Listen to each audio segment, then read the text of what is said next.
If you've ever had a conversation with a vegan, especially if the vegan is someone you're close to, you know that things can get heated pretty quickly.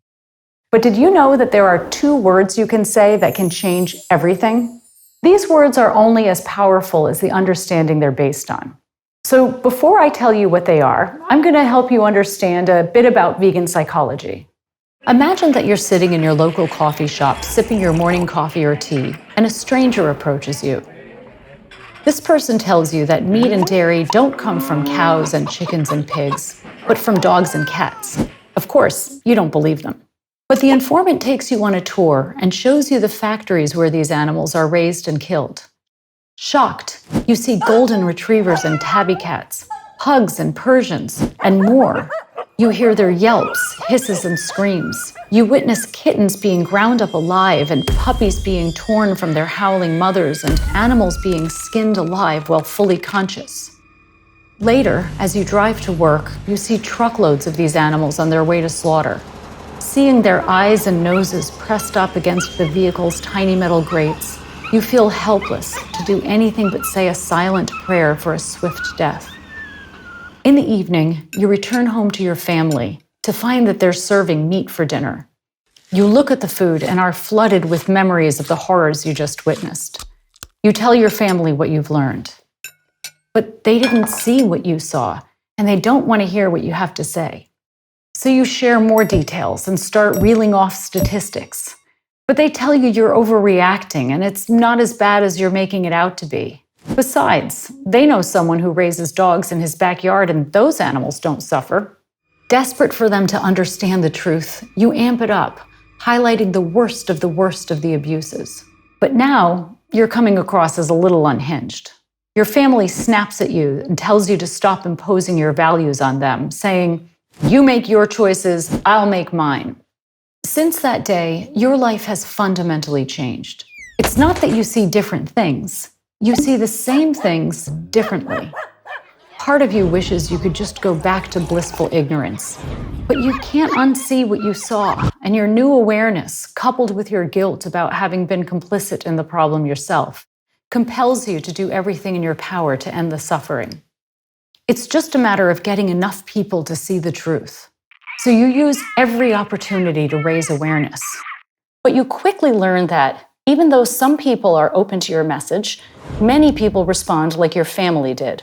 Not only do they resist the information you share, but they get angry at you for bringing it up in the first place.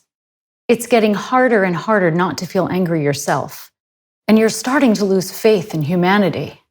Meanwhile, you've started going to demonstrations and joined online communities of like-minded people. You're exposed to graphic images of tortured dogs and cats that reignite your horror and are turning your anger into moral outrage. And now your relationships are starting to suffer.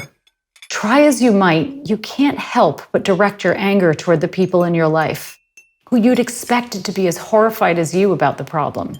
And you're struggling to maintain your sense of connection with people who suddenly seem to have such different values from you. You're also in a constant state of fight or flight, since reminders of the atrocity are everywhere. Even your own home isn't a safe refuge. When you see milk in your refrigerator or meat on the dinner table, you can't help but have flashbacks to the horrors you witnessed, and you end up flooded with sadness and anger. And you're constantly worried that you'll have to see the people who you desperately want to feel connected with, cooking and eating the victims of the atrocity. On top of all this, you feel like a failure for not being able to convince even those in your own inner circle to stop harming animals. You feel guilty and ashamed for letting the animals down. You don't know what to do to feel better, except to get the people around you to see what you've seen, in the hope that they'll come to the same conclusion as you. So you push harder to make them understand. But the harder you push, the more they resist. You're stuck in a painful cycle that you believe will only be broken if others stop eating animals. You start to feel like an outsider.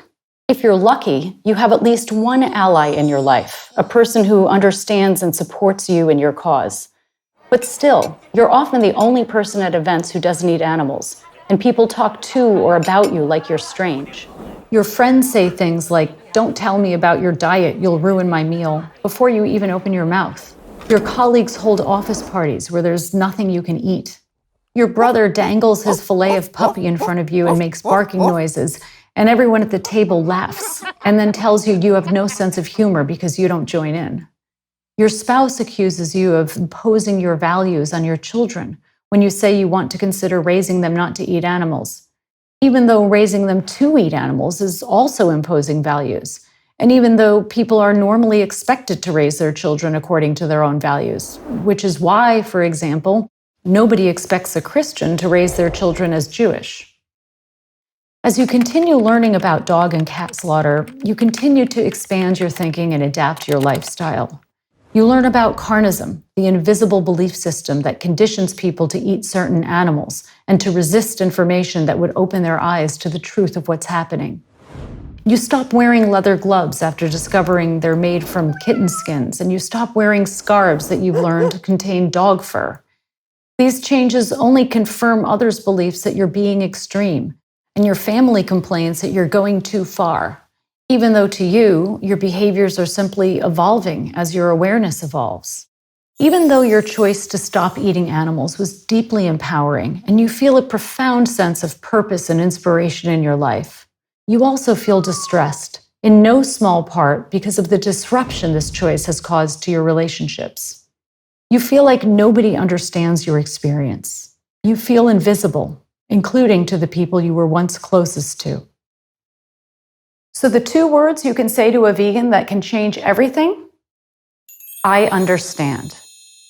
Like all people, vegans need to feel that their inner world is seen, that they're understood, especially when it comes to the things that are most important to them.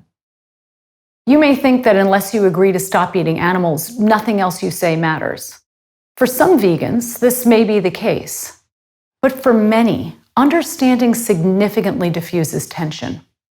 And once you've come to a place of understanding, you can decide whether you want to learn more about veganism and perhaps become a vegan ally.